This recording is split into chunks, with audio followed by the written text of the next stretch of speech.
Update perkembangan Deoki umur 9 hari. Tadi pagi sekitar pukul 6, jam 6 pagi saya pilih-pilih dari 3 tingkat ini, saya sortir pertumbuhan atau Deoki yang mempunyai tubuhnya masih kecil atau kalah dari teman-temannya. Ini kan semula satu box saya isi kurang lebih 300 ekor.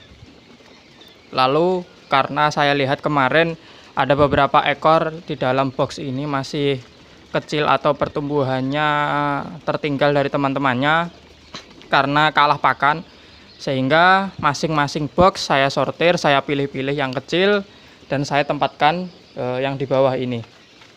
Nah, ini mereka yang bobotnya masih kecil-kecil, kurang lebih masih 30-an gram. Padahal teman-temannya yang di sini sudah hampir kurang lebih 50 gram atau bahkan bisa lebih sudah. Nah, maka dari itu kalau tidak segera disortir, mereka akan kalah pakan terus. Padahal di umur-umur 0 sampai 30 hari mereka harus mengejar bobot badan agar nantinya di umur layar mereka tidak terlalu lama untuk bertelur. Sehingga nanti juga akan menghemat pakan. Kalau umur sudah tua, kurang lebih 2 bulan tapi belum bertelur, maka kita akan rugi di pakan. Kita ngasih pakan terus tapi mereka belum juga untuk bertelur. Nah, maka dari itu di umur-umur ini kita harus genjot pakannya, bobot badan harus tercapai seperti itu. Padahal kemarin saya timbang di umur 7 hari rata-rata bobot badan mereka sudah yang namanya mencapai target. Tapi ada juga beberapa ekor yang masih tertinggal begitu. Jadi kita harus sortir. Karena juga hukum alam, siapa yang kuat mereka akan yang menang. Nah, ini penampakan umur 9 hari teman-teman. Sudah gede ya. Kalau yang gede juga gede, yang masih kecil ya ketinggalan bobot badannya. Untuk pakan juga sudah kenceng, ini saya pakai pakan yang produk baru. Untuk air minum saya masih tetap menggunakan air matang, soda kue, asam sitrat, dan obat atau yang namanya herbal kunyit untuk membantu pencernaan mereka. Untuk lampu sudah saya ganti lampu kuning karena di umur 9 hari ini mereka sudah tidak perlu yang namanya penghangat. Karena mereka bulunya sudah juga cukup untuk menghangatkan badannya, apalagi ditambah sekarang musim kemarau. Nanti kalau dikasih lampu kuning akan kepanasan mereka, sehingga saya ganti dengan menggunakan lampu putih. Nah, ini sinar matahari sudah masuk teman-teman. Ini sekitar pukul 8. Nah, ini sudah cukup renggang populasinya, tidak terlalu padat. Untuk pakannya kemarin saya beli beda teman-teman, bukan dari produknya Comfit lagi atau Java, saya menggunakan dari produknya Sinta. Nah, dari segi karung dari Sinta ditambah dengan menggunakan plastik tambahan di dalamnya. Kalau yang Comfit kan tidak. Nah, sekarang kita coba bandingkan pakannya. Maksudnya dari segi warna atau kita organoleptik lah. Coba kita bandingkan. Ini yang produk Sinta, ya kan? Ini yang produk Comfit. Harganya dari kedua produk ini Sinta lebih murah daripada Comfit.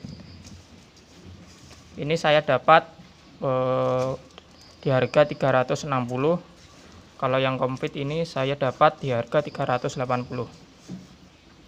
Lumayan juga, selisih 20.000. Bisa digunakan untuk beli gas, untuk masak air untuk diokinya. Nah, tapi dari segi butiran pakannya yang produk Sinta ini lebih besar daripada yang Comfit. Tapi segi warna lebih kuning Sinta daripada Comfit. Nah, seperti itu. Jadi kita harus menghaluskan juga yang Sinta. Kalau yang komplit kan kecil-kecil. Nah, kalau sudah digiling bentuknya seperti ini. Nah, ini lebih kuning gitu. Kuning apa ya? Kuning jagung kayaknya ini. Nah, ini yang produk komplit sedikit lebih pucat. Untuk proteinnya sama-sama 22%. Jadi saya pikir ya kalau protein sama, harganya lebih murah ya kenapa tidak gitu. Apalagi juga target bobot badan kemarin sudah mencukupi gitu. Ini teman-teman pakan yang saya gunakan yang baru, dan cara mencampur atau memberikan kepuyuh dari komplit ke Sinta ini kan perbedaan atau beda produk. Jadi kita akan mix dulu di hari pertama. Kita mix seperti ini, lalu pelan-pelan perbandingannya. Yang pertama 75% komplit, 25% Sinta. Setelah itu 50% komplit, 50% Sinta, 25, 75. Habis itu yang namanya 100% atau full pakan yang baru. Kalau enggak seperti itu ya mungkin mereka bisa stres, tapi sepertinya enggak lah. Apalagi mereka masih kecil. Jadi itu teman-teman untuk perbedaan dari kedua produk ini. Karena kemarin juga saya ini membeli pakan dari dua toko yang berbeda. Nah, seperti ini. Sama namanya untuk starter juga ini. Nah, ini penampakan puyuhnya umur 9 hari. Mungkin cukup sekian dulu update umur 9 hari. Ini juga saya menetaskan telur puyuh. Oh, udah ada yang menetas, alhamdulillah. Nah, ini untuk tambal sulam ini rencananya teman-teman. Ini yang warna hitam sama yang warna coklat.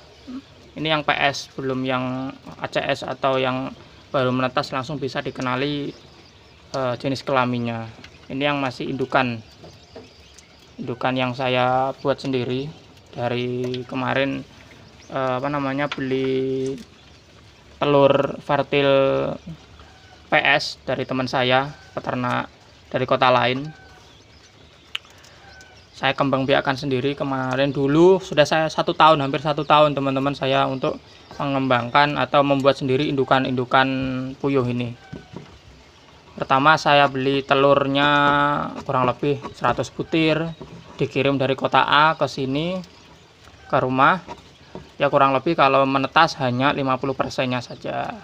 50% kurang lebih 50 butir lah yang menetas. Setelah itu setelah besar ya perbandingan 50% betina, 50% jantan, tinggal 25 ekor. Nah, seperti itu. Jadi membutuhkan waktu yang cukup lama teman-teman kalau kita membuat yang namanya indukan agar ACS atau auto color sex, bisa langsung dibedakan kelaminnya apabila setelah menetas. Kalau hitam jantan, kalau coklat betina, seperti itu. Nah, ini sudah beberapa ekor yang menetas. Kita biarkan sampai besok pagi. Ini berbeda 3 hari untuk memasukkan telurnya.